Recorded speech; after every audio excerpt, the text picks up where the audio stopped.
কৃষ্ণনগর ১ নম্বর ব্লকের অন্তর্গত ভাতজাংলা অঞ্চলে উন্নয়নের এক গুরুত্বপূর্ণ অধ্যায়ের সূচনা হল।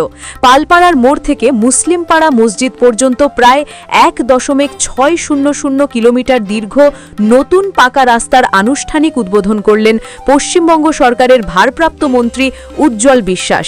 উদ্বোধনী অনুষ্ঠানে উপস্থিত ছিলেন ব্লক সভাপতি স্বপন ঘোষ, পঞ্চায়েতের উপপ্রধান শাহাবুদ্দিন ঘরামি, ব্লকের যুব সভাপতি সুদীপ কুণ্ডু সহ এলাকার অন্যান্য জনপ্রতিনিধি ও স্থানীয় নেতৃত্ববৃন্দ। এদিন মন্ত্রী উজ্জ্বল বিশ্বাস তার বক্তব্যে বলেন, রাজ্য সরকারের মূল লক্ষ্য গ্রামীণ পরিকাঠামোকে আরও শক্তিশালী করা। উন্নত যোগাযোগ ব্যবস্থার মাধ্যমে সাধারণ মানুষের যাতায়াত যেমন সহজ হবে, তেমনি সামগ্রিকভাবে জীবনযাত্রার মান উন্নত হবে।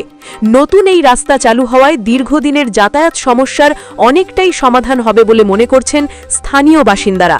বিশেষ করে বর্ষাকালে কাদা ও জল জমে যে দুর্ভোগ পোহাতে হতো, তা থেকে মুক্তি মিলবে বলে আশা এলাকাবাসীর।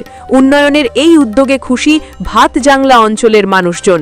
রাজ্য সরকার ও স্থানীয় প্রশাসনের প্রতি কৃতজ্ঞতা প্রকাশ করেছেন।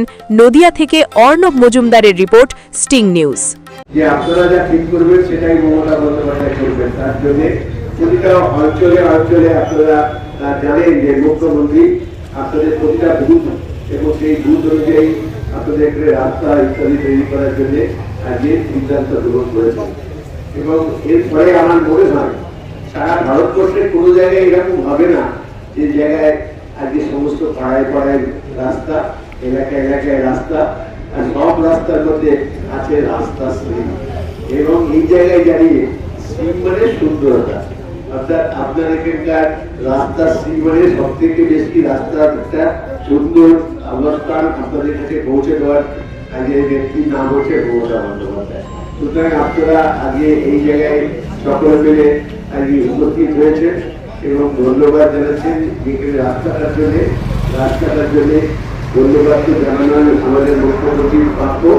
এবং তার সঙ্গে আমরা সকলে মিলে আপনাদের কাছে এই জায়গায় দাঁড়িয়ে আপনাদের প্রতি এই ভালোবাসাটুকু আপনাদের কাছে ব্যক্ত করতে চাই, যেখানে দাঁড়িয়ে সকলে মিলে সিদ্ধান্ত নেবেন 2026 আমার নতুন করে নির্বাচন আছে এবং সেই নির্বাচনে আমাদের পশ্চিমবঙ্গের চতুর্থ বারের জন্য যদি মুখ্যমন্ত্রী আঘাত কাউকে করা যায়, সেটা হচ্ছে মমতা বন্দ্যোপাধ্যায়। আর একটা রাস্তা হবে, সেই রাস্তাটা খুব ইম্পর্টেন্ট রাস্তা ভাতজাংলা, সেটা হচ্ছে বারুইপুর রেলগেট থেকে আমাদের এই বাতকুল্লা রাস্তা পর্যন্ত যে রাস্তাটা আছে কোল ফ্যাক্টরি, ওই রাস্তাটা খুব ইম্পর্টেন্ট রাস্তা। সেই রাস্তাটাও কিন্তু মাননীয় মন্ত্রী তিনি করে দিয়েছে। শুধু তাই নয়, আমাদের ভাতজাংলা কালী মন্দির থেকে আমাদের সতীশনগরের ভিতর দিয়ে যে রাস্তাটা ছিল, সেই রাস্তাটা কিন্তু চলাচলের যোগ্য ছিল না। সেই রাস্তাটাও কিন্তু তখন মাননীয় মন্ত্রীকে দিয়ে ওই রাস্তাটা আমরা এখনো কিন্তু যাতায়াত থেকে সেই রাস্তাটা হয়ে আছে। সেই রাস্তাটা তখন শুধু তিনি কিন্তু আমাদের ভাতজাংলা পঞ্চায়েতটা দেখেনি, তিনি কিন্তু নেপাড়া পঞ্চায়েতের মধ্যে যে একদম সূর্যসেন স্কুল পর্যন্ত সেই রাস্তাটা কিন্তু করে দিয়েছে।